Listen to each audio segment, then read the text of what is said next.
ఇప్పుడు మనం ఇదే త్రిభుజాల వైశాల్యంలో మరొక కొత్త కోణం చూద్దాం. ఏంటంటే ట్రయాంగిల్ PQR ఒక సమద్విబాహు త్రిభుజము. ఇగో ఈ ఇచ్చిన త్రిభుజం అనేది సమద్విబాహు త్రిభుజం. అది సమద్విబాహు త్రిభుజం అంటే ఎన్ని భుజాలు సమానం? 2 భుజాలు సమానం. అయితే ఇందులో ఏ 2 భుజాలు సమానం చూద్దాం. PQ = PR = 7.5 centimetres. ఇగో PQ మరియు PR అంటే దీని విలువ 7.5 సెంటీమీటర్సే, దీని యొక్క పొడవు 7.5 సెంటీమీటర్సే. అలాంటి త్రిభుజం అది. QR విలువ అంటే 3వ భుజం. అంటే సమద్విబాహు త్రిభుజంలో సమాన భుజాలు 2 ఉంటే ఇంకో దాని భూమి అంటాం. ఆ భూమి ఎంత? 9 సెంటీమీటర్స్. ఇగో QR విలువ.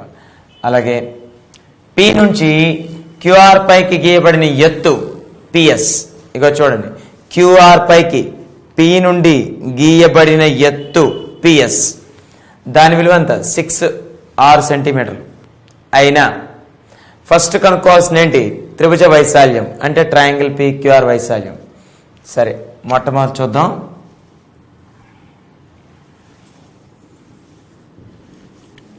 సొల్యూషన్ అదేంటంటే సొల్యూషన్. ఇప్పుడు మనకి ఫస్ట్ ట్రయాంగిల్ PQR వైశాల్యం కావాలి కాబట్టి దానికి అనుకూలంగా నేను ఆ ఫిగర్ని మనకు అవసరమైన భాగాన్ని రాస్తున్నాను ఇక్కడ. ఇగో ఇది ట్రయాంగిల్ PQR. ఇక్కడ మనకి PS అనేది లంబము. మనకేమిచ్చాం? PS అనేది దీనిపైకి గీయబడిన QR పైకి గీయబడిన లంబం, ఎత్తు. ఇగో ఇది ఎత్తు విలువ ఎంత ఇచ్చాం? 6. అలాగే ఈ మొత్తం విలువ ఎంత ఉంది అంటే QR విలువ 9. కాబట్టి మనకి ఇది 6 ఇది 9 అయినప్పుడు ఇదేంటిది? భూమిగా భావించవచ్చు కదా, ఎందుకంటే QR అనేది అడ్డంగా ఉంది, దానికి గీయబడిన ఎత్తు ఇచ్చాం. అప్పుడు సింపుల్గా మీకు ఏం చెప్పాం? QR అనేది భూమి అయినప్పుడు దానికి ఎత్తు ఇచ్చినప్పుడు దాని యొక్క వైశాల్యం ఏంటవుతుంది? 1/2 ఇంటూ భూమి ఇంటూ ఎత్తు. కాబట్టి మనకి ఇక్కడ వైశాల్యం = అంటే ట్రయాంగిల్ PQR వైశాల్యము = 1/2 ఇంటూ భూమి ఏంటవుతుంది? QR ఇంటూ దాని యొక్క ఎత్తు ఏమవుతుంది? PS. అంటే ఏంటి? 1/2 ఇంటూ QR విలువ ఎంత? 9. అలాగే PS విలువ ఎంత? 6. 2 ఎంతలు? 3లు. కాబట్టి ఎంత అయింది? 27. ఇదేంటి? వైశాల్యానికి యూనిట్లు ఏంటి? చదరపు యూనిట్లు. కాబట్టి ఇదేంటి? చదరపు సెంటీమీటర్లు. ఇది దాని యొక్క వైశాల్యం. మొట్టమొదటి క్వశ్చన్. రెండవది ఇంకోటి ఏదో అడిగాడు. ఏంటది? RT పొడవును కనుగొనము అన్నాడు. RT పొడవును కనుగొనము అంటే రెండవ సందర్భం. ఆ రెండవ సందర్భం ఏంటో చూద్దాం. రెండవ క్వశ్చన్ తనకు సొల్యూషన్ ఏంటంటే RT యొక్క పొడవును కనుగొనము. RT యొక్క పొడవు కనుక్కోవాలంటే మనకు అనుకూలంగా ఫిగర్ మరొకసారి వేస్తుందని చూడండి. వాడేమన్నాడు? PQR. దీనిలో ఇది 7.5, ఇది 7.5. అయితే దీంతో మనకి ఇక్కడ పని లేదు కాబట్టి దీన్ని చెరిపేస్తున్నాను. ఈ 2 భుజాలు సమానం. PQలు PQ మరియు PRలు సమానం. కానీ మనకి ఇక్కడ దాని అవసరం. మనకు కావాల్సిన విషయం వేరేగా ఉంది కాబట్టి ఇక్కడి నుంచి ఏంటి? లంబం ఇచ్చాం ఇలా. ఇదేంటిది? ఈ బిందువు ఏంటి? T అంటే TR. అలాగే ఇది మొత్తం ఎంత? పొడవు 7.5. సో కాబట్టి జాగ్రత్తగా ఆలోచించండి ఫ్రెండ్స్. ఇక్కడ మనకి ఎప్పుడైనా సరే భూమి ఎత్తు అనేవి పర్టికులర్ అనుకోవాల్సిన అవసరం లేదు. ఏదైతే భుజాన్ని భూమిగా అనుకున్నామో దాని గీసిని ఎత్తిస్తే మన వైశాల్యాన్ని కట్టేయచ్చు. కాబట్టి ఇక్కడ భూమిగా దేన్ని నిర్ణయించాం? PQ. మరి దాని గీసిన ఎత్తు ఏమవుతుంది? TR. మరి అలాంటప్పుడు దాని యొక్క వైశాల్యం ఏంటవుతుంది? 1/2 ఇంటూ PQ ఇంటూ TR. ఎందుకు? 1/2 భూమి ఎత్తు కాబట్టి.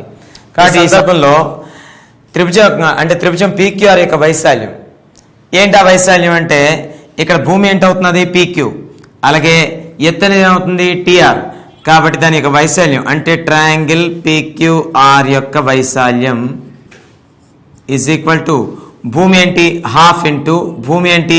PQ. అలాగే ఎత్తు ఏంటి? TR లేదా RT. కాబట్టి దీని విలువ ఎంత అవుతుంది? 1/2 ఇంటూ భూమి విలువ ఎంత 7.5. 7.5 అంటే ఇక్కడ 7.5 అని రాసే కంటే మనం ఈ పాయింట్లలో గుణించడం అంటే దశాంశ బిందువుల్లో గుణించడం అంటే కొంత కష్టంగా మారుతుంది. కాబట్టి 7.5 అంటే అర్థం 15లో సగం అని. 7.5 7.5 అంటే 15లో సగం. కాబట్టి నేను 15/2 కింద ముందే రాసేస్తున్నాను. ఇంటూ ఇక్కడంత RT విలువ ఇది మనకి అయింది. అయితే మనకి ఫైనల్గా దీని యొక్క విలువ ఎంత అయితే 15 ఇంటూ RT అంటే 15 ఇంటూ RT బై 4 ఇది దాని యొక్క విలువ. అయితే మనకి త్రిభుజం నేను ఇంతకుముందే చెప్పాను సందర్భాన్ని బట్టి మనకి ఇక్కడ అంటే భూమి అనేది క్యూఆర్ అయినప్పుడు పిఎస్ అనేది ఎత్తు అవ్వచ్చు. అలాగే భూమిని మనం పీక్యూగా తీసుకుంటే టీఆర్ లేదా ఆర్టీ అనేది ఎత్తుగా మారచ్చు. కానీ ఎత్తులు భూములు అనేవి భుజాలను బట్టి మారినప్పటికీ త్రిభుజం అనేది ఒకటే. కాబట్టి ఇక్కడ మనం కట్టిన వైశాల్యం కూడా ఏంటి త్రిభుజం పీక్యూఆర్ వైశాల్యమే. మరి ఇక్కడ కూడా కట్టింది ఏంటి త్రిభుజం పీక్యూఆర్ వైశాల్యమే. కొలతలను మనం వేరువేరుగా తీసుకున్నంత మాత్రం త్రిభుజాలు మారిపోగా. కాబట్టి మనం ఇక్కడ త్రిభుజం యొక్క వైశాల్యం 2 సందర్భాల్లో ఒకటే. కాబట్టి మనం ఇక్కడ కనుక్కున్న 15R2/4 15RT/4 అనేది దేనికి సమానం అయిపోతుంది 15RT/4 అనేది దేనికి సమానం అయిపోతుందంటే ఇక్కడ మనం కట్టిన అంటే 15 ఇంటూ RT అది RT/4 అనేది దేనికి సమానం అయిపోతుంది మనం కట్టిన 27కి సమానం అంటే 27 చదరపు సెంటీమీటర్లకు సమానం. సో ఇలాంటి సందర్భంలో మనకి RT యొక్క విలువ కావాలనుకుంటే ఇక్కడ రాస్తున్నాను. RT యొక్క విలువ కావాలనుకుంటే RT ఈక్వల్ టు 4 పైకి పోతుంది 27 ఇంటూ 4/15. అప్పుడు మనకి 3 ఎన్నిసార్లు పోతుంది 3 9ల 3 5ల కాబట్టి ఎంత 4 9ల 36/5. కాబట్టి ఇది ఎన్నిసార్లు పోతుంది మనకి ఇక్కడ 5 7 35. అలాగే ఇక్కడ 1 మిగిలింది కాబట్టి దశాంశ బిందువు పెట్టుకుంటే 10 5 2 10. కాబట్టి ఎన్ని సెంటీమీటర్లు అయింది అది 7.2 సెంటీమీటర్లు అయింది. ఇది మనం చేయదగిన లెక్క. ఇప్పుడు మనం త్రిభుజ వైశాల్యంలో మరికొంచెం కొత్త విషయం తెలుసుకుంటాం. అంటే ఒక కొత్త రకమైన సమస్య ఏంటో చూద్దాం. ఏబిసిడి దీర్ఘచతురస్రంలో ఏబి ఈక్వల్ టు 8 సెంటీమీటర్లు, బీసీ ఈక్వల్ టు 16 సెంటీమీటర్లు, ఏఈ ఈక్వల్ టు 4 సెంటీమీటర్లు అయిన ట్రయాంగిల్ బీసీఈ వైశాల్యమును కనుగొనుము. అంటే ట్రయాంగిల్ బీసీఈ అంటే ఇది. అలాగే ట్రయాంగిల్ ఏబిఈ ట్రయాంగిల్ సిడిఈల మొత్తం వైశాల్యం మరియు ట్రయాంగిల్ బిఈసీల మధ్య వైశాల్యాల మధ్య సంబంధం కనుగొను. అది మనం చెప్పాల్సిన క్వశ్చన్. అయితే ఇందులో మనకు తెలియాల్సింది ఏంటి చేయాల్సింది ఏంటి సొల్యూషన్ ఏంటంటే ఒకసారి చూడండి, మళ్ళీ మరోసారి చదువుతున్నాను. ఏంటది ఏబి అంటే ఇక్కడ ఏబి మరియు ఏబి ఈక్వల్ టు 8 సెంటీమీటర్లు, బీసీ ఈక్వల్ టు 16 సెంటీమీటర్లు, ఏఈ ఈక్వల్ టు 4 సెంటీమీటర్లు అయినప్పుడు మొట్టమొదటి కట్టాల్సిన ఏంటి ట్రయాంగిల్ బీసీఈ యొక్క వైశాల్యం. ఇక చూడండి, ఇది జాగ్రత్తగా మీరు అబ్జర్వ్ చేసుకుంటే మనకి ఒక దీర్ఘచతురస్రం తీసుకునేటప్పుడు దానిలోని ఓకే ఈ ఏదైనా భుజానికి సమాంతరంగా గీసే రేఖలన్నీ ఎలా ఉంటాయి సమానం. అంటే ఇది ఇది ఇది ఇది అన్ని ఎలా ఉంటాయి సమానంగా ఉంటాయి. కాబట్టి ఇక్కడ జాగ్రత్తగా మనం అబ్జర్వ్ చేయగలిగితే ఇప్పుడు ఇక్కడ మనం ఒక దీన్ని సమాంతర రేఖ ఒకటి గీసామనుకోండి. ఇక్కడ అది అంటే ఇది లంబాన్ని గీసామనుకోండి. ఈ లంబం యొక్క కొలత కూడా ఎంత ఉండాలి 8 ఉండాలి. ఎందుకు ఇవన్నీ సమాంతరంగా ఉంటాయి కాబట్టి ఇది 8 ఉంది. ఇలాంటి సందర్భంలో మొట్టమొదట మనం ట్రయాంగిల్ బీసీ వైశాల్యం కట్టాలి. అంటే ప్రారంభంగా చదివే వాళ్ళు ఉంటారు కాబట్టి వాళ్ళ కోసం కొంచెం డీటెయిల్గానే చెప్తున్నాను. అదేంటంటే ఇందులో ఆ త్రిభుజాన్ని సెపరేట్ చేసి చూపిస్తున్నాను. అంటే అలాగా మొదటి క్వశ్చన్ ఆన్సర్ కోసం ఆ త్రిభుజాన్ని మాత్రమే బయటికి తీసి చూపిస్తున్నాను. చూడండి, ఇగో ఇది అంటే అక్కడ ఏంటి ఇది ఈ, ఇది బి, ఇది సి. కాబట్టి బీసీఈలో ఇది ఒక ఇదెంత 8 అంటే ఇదేంటి ఎత్తు. అలాగే భూమి ఏంటి ఇచ్చాము 16. కాబట్టి దీని యొక్క వైశాల్యం ఎంత అయిపోతుంది మామూలుగా ఇంకా వైశాల్యం జనరల్గా కట్టేయచ్చు. వైశాల్యం ఎంత మనకి ఇక్కడ వైశాల్యం ఈక్వల్ టు ఎంత అవుతుంది? హాఫ్ ఇంటూ భూమి ఇంటూ ఎత్తు. కాబట్టి హాఫ్ ఇంటూ భూమి ఎంతకి మనకి ఇక్కడ 16, ఎత్తు ఎంత మనకి ఇక్కడ 8, కాబట్టి 2 ఎంతలు 8. కాబట్టి ఎంత అవుతుంది మనకి ఇక్కడ 64 చదరపు సెంటీమీటర్లు. 64 చదరపు సెంటీమీటర్లు. అలాగే తర్వాత ఇప్పుడు నెక్స్ట్ ఇంకొక విషయం, ఇది 64 చదరపు సెంటీమీటర్లు వచ్చింది. ఇప్పుడు వాడు నెక్స్ట్ క్వశ్చన్ ఏమైనా అడిగాడా అంటే అడిగాడు ఏంటి? ట్రయాంగిల్ ఏబిఈ మరియు సిడిఈల వైశాల్యాల మొత్తమునకు బిఈసి వైశాల్యానికి ఏమైనా సంబంధం ఉందా? ఏమిటా సంబంధం? ఏం లేదు. ఇక్కడ ఏబిఈ అంటే ఇది, అలాగే సిడిఈ అంటే ఇది. అంటే మిగిలిన 2 త్రిభుజాల మొత్తం కడితే ఆ మొత్తానికి దీనికి ఏమైనా సంబంధం ఉందా అని అడిగాడు. ఇప్పుడు మనం మొత్తం కట్టుకుని కూర్చోకూడదు. మనం జాగ్రత్తగా ఆలోచిస్తే మనకి ఈ మొత్తం దీర్ఘచతురస్రంలో ఈ త్రిభుజం ఆక్రమించగా మిగిలిన వైశాల్యం అంతా ఈ 2 త్రిభుజాలేగా, అంతేగా? అంటే ఇప్పుడు త్రిభుజం ఆక్రమించే వైశాల్యం దీర్ఘచతురస్రంలో తీసేస్తే అది దేనికి సమానం అవుతుంది? వీటి 2 వైశాల్యాలు మొత్తానికి సమానం అవుతుంది. చూద్దాం ఏమొస్తుందో మనకి. ఇగో ఏంటది? త్రిభుజం అంటే ఎంతది? ట్రయాంగిల్ ఏంటది? ఏబిఈ. ఓకే, ట్రయాంగిల్ ఏబిఈ వైశాల్యము ప్లస్ ట్రయాంగిల్ సిడిఈ వైశాల్యము ఈజ్ ఈక్వల్ టు, అంటే ట్రయాంగిల్ ఏబిఈ వైశాల్యం ప్లస్ ట్రయాంగిల్ సిడిఈ వైశాల్యానికి బిఈసి వైశాల్యానికి సంబంధం ఏంటో చూద్దాం. ముందు అలా చూడాలంటే ముందు ఏం కట్టాలి మనం? ఇప్పుడు ఈ 2 వైశాల్యాలు మొత్తం కావాలనుకుంటే ఏం చేయాలి మనం? మరేం లేదు, ఈ త్రిభుజ వైశాల్యం, ఈ త్రిభుజ వైశాల్యం, ఈ త్రిభుజ వైశాల్యం కలిపితే దీర్ఘచతురస్రం. కాబట్టి దీర్ఘచతురస్రంలో ఈ 2 త్రిభుజాల వైశాల్యాలు మొత్తం కావాలంటే మొత్తం దీర్ఘచతురస్రంలోంచి ఈ ఒక్క త్రిభుజ వైశాల్యం తీసేయాలి.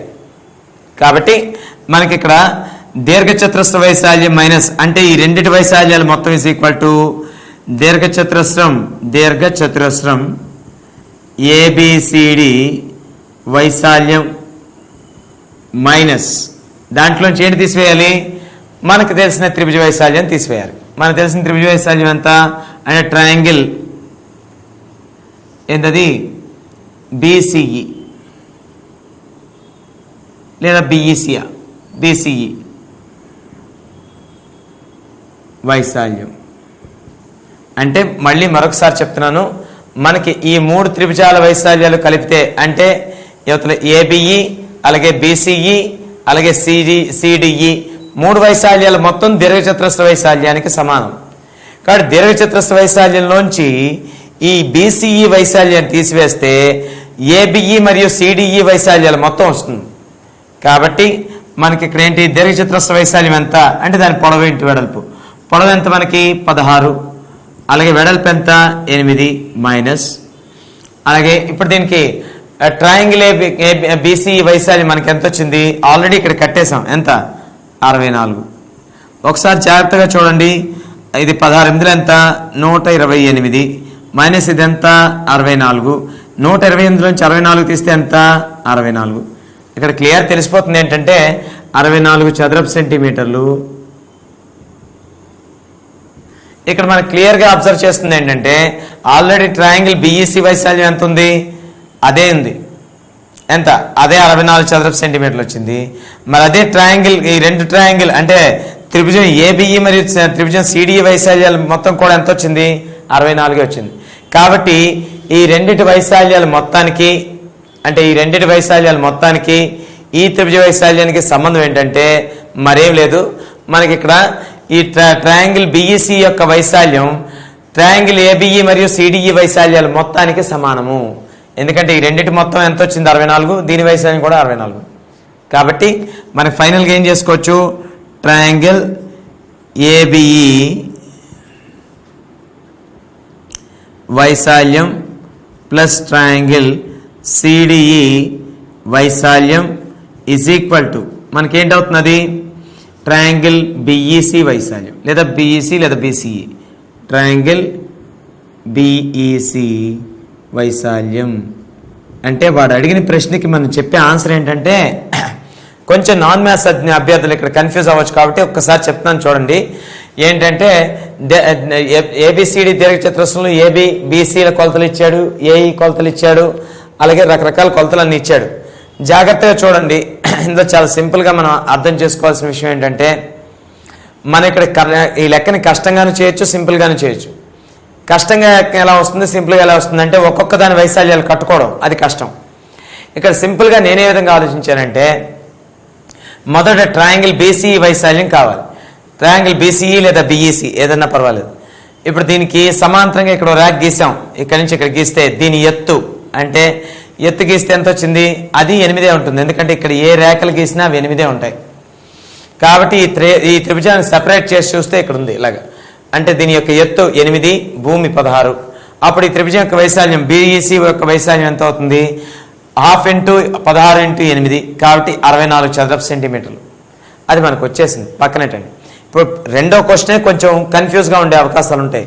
ఆ కన్ఫ్యూజ్గా ఉండే అవకాశం క్వశ్చన్ ఏంటంటే ఇప్పుడు మిగిలిన 2 త్రిభుజాలు మిగిలేగా ఈ 2 అంటే ఏంటి, ఏబిఈ అలాగే సిడిఈ లేదా సిఈడి.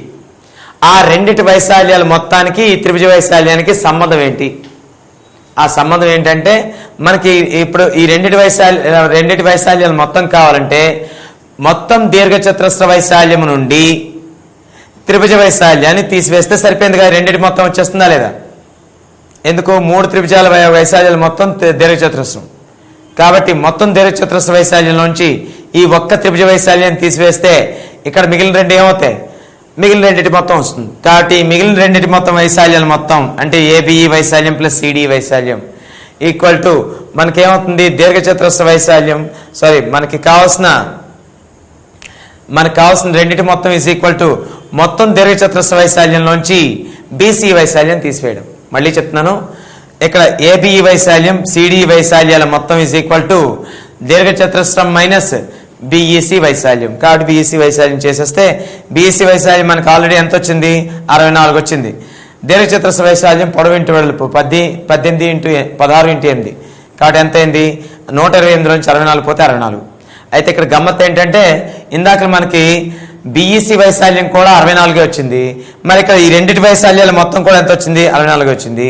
దీన్ని బట్టి మీరు ఏం చెప్పగలరు, ఇక్కడ ఈ 2 త్రిభుజాల వైశాల్యాలు మొత్తం ఈ త్రిభుజ వైశాల్యానికి సమానం. కాబట్టి వాడు అడిగిన సంబంధం ఏంటి, సమానత్వం. కాబట్టి ట్రయాంగిల్ బిఈసి వైశాల్యం is equal to triangle ABE వైశాల్యం ప్లస్ ట్రయాంగిల్ సిడిఈ వైశాల్యం. ఇప్పుడు ఇంకొక లెక్క చూద్దాం. త్రిభుజ వైశాల్యం 220 చదరపు సెంటీమీటర్లు, దాని ఎత్తు 11 సెంటీమీటర్లు అయినా దాని భూమిని కనుగొనము అన్నాడు. ఇది అన్నిటికంటే సింప్లెస్ట్ విషయం. ఏం లేదు, దీని బొమ్మ వేస్తున్నాను. బొమ్మ ఏంటంటే ఇక త్రిభుజం, ఆ త్రిభుజంలో దాని యొక్క ఎత్తు ఇచ్చాడు. ఎత్తు అంటే ఇక సపోజ్ ఇది భూమిగా తీసుకున్నాం అనుకోండి, ఇది భూమి అనుకుంటే భూమి విలువ మనకి ఇవ్వలేదు. అలాగే ఎత్తు ఎంత ఇచ్చాడు, 11 సెంటీమీటర్లు. మరియు దాని వైశాల్యం ఇచ్చాడు.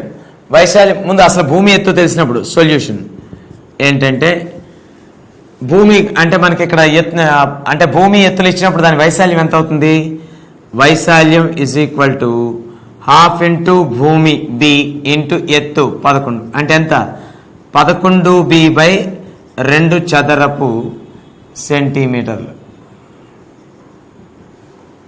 ఇది దాని యొక్క వైశాల్యం. కానీ వాడు దాని వైశాల్యం ఎంత ఇచ్చాడు, 220 చదరపు సెంటీమీటర్లు. అంటే దాని అర్థం ఏంటి, మనం కట్టిన ఈ 11b/2 అనేది ఆ 220 చదరపు సెంటీమీటర్కి సమానం.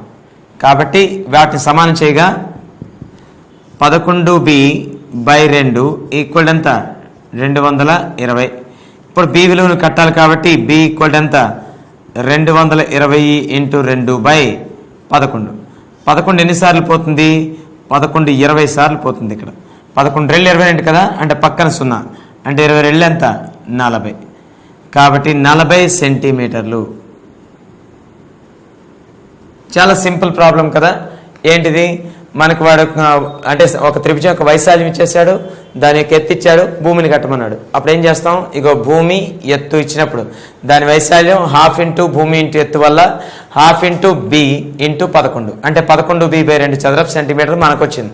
కానీ వాడు మనకి ఇచ్చింది ఎంత అంటే 220 చదరపు సెంటీమీటర్లు ఇచ్చాడు. దీన్ని బట్టి మనకు అర్థం అవ్వాల్సిన విషయం, అక్కడ వాడు ఇచ్చిన 220 చదరపు సెంటీమీటర్లు అనేది మనం కట్టిన 11b/2కి సమానం. దాన్ని సూక్ష్మీకరించగా వచ్చిన విలువ ఎంత అంటే 40 సెంటీమీటర్లు. అంటే మనకి ఇచ్చిన త్రిభుజం యొక్క భూమి ఫైనల్గా ఎంత వచ్చింది, 40 సెంటీమీటర్లు. ఇప్పుడు మనం మరో లెక్క చూద్దాం. అదేంటంటే ఒక త్రిభుజం యొక్క ఎత్తు దాని భూమికి రెట్టింపు. త్రిభుజ వైశాల్యం 400 చదరపు సెంటీమీటర్లు అయినా దాని భూమి ఎత్తులను కనుగొను. ఇది మన క్వశ్చన్. ఇది చాలా సింపుల్ క్వశ్చన్. ఇది నిజంగా మనం ఇంతవరకు సాధించిన సమస్యల కంటే చాలా సింపుల్. అదేంటి అంటే ముందు కేవలం ఫార్ములాను వాడుకోవడం రావాలి. అయితే వాడు ఇక్కడ భూమి ఎత్తులు 2 ఇవ్వలేదు. ఇదివరకు సమాంతర చతుర్భుజంలో కూడా ఇలాంటివి మేము చేసాం. కానీ ఇప్పుడు ఒకసారి చేసి చూద్దాం. ఏంటి, భూమి ఎత్తు భూమికి రెట్టింపు అన్నాడు. అంటే దీన్ని బట్టి ఏంటి, మనం భూమిని ఒక x సెంటీమీటర్లుగా తీసుకుంటే ఎత్తు దీనికి ఏమవుతుంది, రెట్టింపు కాబట్టి 2x సెంటీమీటర్లుగా అవుతుంది. మరొకసారి చెప్తున్నాను, భూమికి ఎత్తు రెట్టింపు అవుతున్నది. అంటే ఎత్తు అనేది దాని భూమికి రెట్టింపు. అంటే భూమి ఎంత ఉంటుందో దానికి డబుల్ ఎత్తు ఉంటుంది. అంటే దాని అర్థం ఏంటి, భూమి x సెంటీమీటర్స్ అయితే ఎత్తు h అనేది 2x సెంటీమీటర్స్ అవుతుంది. ఇదే త్రిభుజం, ఇది ఒక త్రిభుజం కాబట్టి త్రిభుజం యొక్క వైశాల్యం equal to 1/2 into b into h. అంటే ఎంత, 1/2 ఇంటూ భూమి ఎంత x ఇంటూ h ఎంత 2x. 2 కొట్టేస్తే ఎంత అయింది, x² చదరపు సెంటీమీటర్లు. ఇది దాని యొక్క వైశాల్యం నిజానికి. కానీ వాడు వైశాల్యం ఎంత ఇచ్చాడు, 400 చదరపు సెంటీమీటర్లు ఇచ్చాడు. అంటే దాని అర్థం ఏంటి, మనకు వచ్చిన ఈ x² చదరపు సెంటీమీటర్ అనే వైశాల్యం వాడిచ్చిన 400 చదరపు సెంటీమీటర్లకి సమానం. కాబట్టి మనం ఏం చేస్తే సరిపోతుంది, x², therefore x² equal to 400. అంటే x ఈక్వల్ టు వర్గమూలం చేయగా 400 రూట్ లోపల 400 యొక్క వర్గమూలం ఎంత, ఇది 20కి స్క్వేర్ కాబట్టి 20 అవుతుంది. x విలువ ఎంత, 20.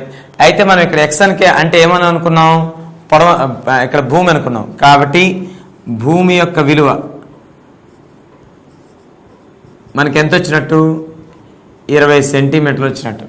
మరి భూమి 20 సెంటీమీటర్లు వస్తే ఎత్తు దానికి ఏంటి, రెట్టింపు అని చెప్పాం. అంటే 2x. అంటే ఎత్తు ఎంత మరి,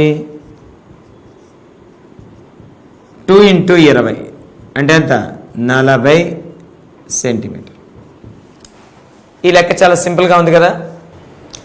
ఇప్పుడు మనం మళ్ళీ ఇదివరకు లాంటిదే ఒక కేసులోకి వచ్చాం. ఏంటంటే 2 ఆకారాల వైశాల్యాలు సమానం అనే కేసు. 2 ఆకారాల యొక్క వైశాల్యం సమానం అని అవ్వచ్చా లేదా, ఇదివరకు నేను గుర్తు చేశాను, మళ్ళీ ఒకసారి గుర్తు చేస్తున్నాను. ఏంటది, ఆకారాలు వేరైనంత మాత్రాన వైశాల్యాలు వేరే అవ్వాలని రూల్ ఏమీ లేదు. ఆకారాలు వేరైనా వైశాల్యాలు సమానం ఉండొచ్చు. అలాంటి సందర్భంలో ఇది ఇంకొకటి. ఇదివరకు త్రిభుజాలకి మరియు సమాంతర చతుర్భుజాలకి చేసినట్టే ఇప్పుడు మళ్ళీ ఇక్కడ కూడా చేస్తున్నాం. అదేంటో చూద్దాం. ఇప్పుడు చూడండి, ఒక త్రిభుజ వైశాల్యం దీర్ఘచతురస్ర వైశాల్యంకు సమానం. నెక్స్ట్, దీర్ఘచతురస్ర పొడవు వెడల్పులు వరుసగా 20 సెంటీమీటర్లు 15 సెంటీమీటర్లు. త్రిభుజం యొక్క భూమి 30 సెంటీమీటర్లు అయిన త్రిభుజం యొక్క ఎత్తును కనుగొనము. అసలు దీనికి సంబంధించి కొంచెం ప్రారంభంలో ఉన్న వాళ్ళకి కూడా అర్థం కావాలనే ఉద్దేశంతో బొమ్మలతో సహా చెప్తున్నాను, ఒకసారి చూడండి. ఒక త్రిభుజ వైశాల్యం, త్రిభుజం అంటే ఇలా ఉంటుంది. అలాగే ఒక దీర్ఘచతురస్ర వైశాల్యం, దీర్ఘచతురస్రం అంటే ఇలా ఉంటుంది. దీని వైశాల్యం అంటే దీని వైశాల్యం మరియు దీని వైశాల్యం ఎలా ఉన్నాయన్నాం, సమానంగా ఉన్నాయి. అయితే కొలతలు ఏమిచ్చాడు అంటే దీర్ఘచతురస్రం యొక్క పొడవు 20 సెంటీమీటర్లు, వెడల్పు 15 సెంటీమీటర్లు.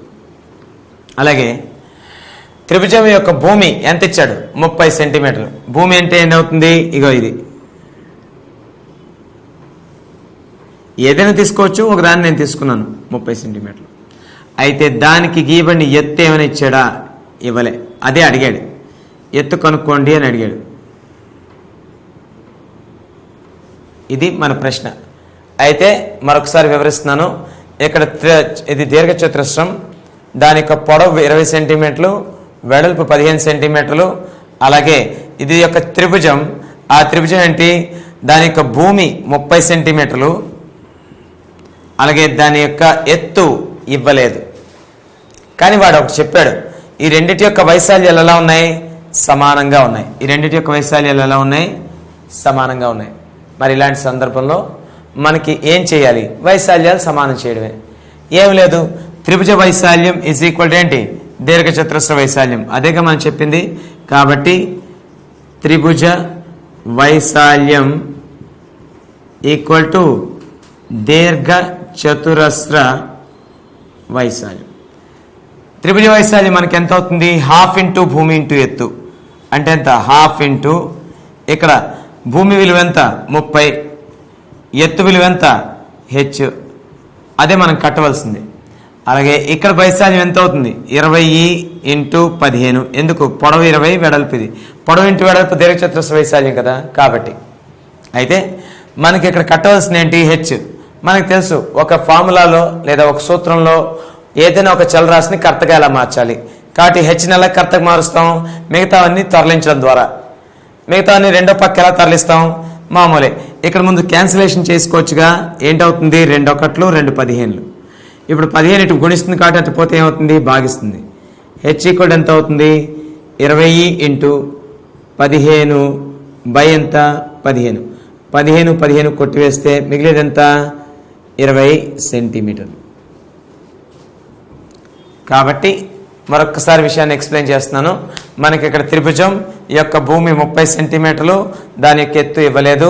అలాగే దీని యొక్క దీర్ఘచతురస్రం, దాని యొక్క భుజాలు అంటే పొడవు 20 సెంటీమీటర్లు, వెడల్పు 15 సెంటీమీటర్లు. ఇవి మనకి ఇచ్చిన కొలతలు. వాడు మనకి లెక్క చేయడానికి తగినట్టు చూపెట్టిన దారి ఏంటి అంటే ఈ రెండు వైశాల్యాలు సమానం. ఆ రెండిటి యొక్క వైశాల్యాలు సమానం. వైశాల్యాలు సమానం అంటే త్రిభుజ వైశాల్యం దీర్ఘచతురస్ర వైశాల్యానికి సమానం. మరి త్రిభుజ వైశాల్యం ఏంటవుతుంది? హాఫ్ ఇంటూ భూమి ఇంటూ ఎత్తు. హాఫ్ ఇంటూ భూమి విలువ 30, ఎత్తు అనేది హెచ్గా తీసుకున్నాం. అలాగే దాని యొక్క వైశాల్యం 20 ఇంటూ 15.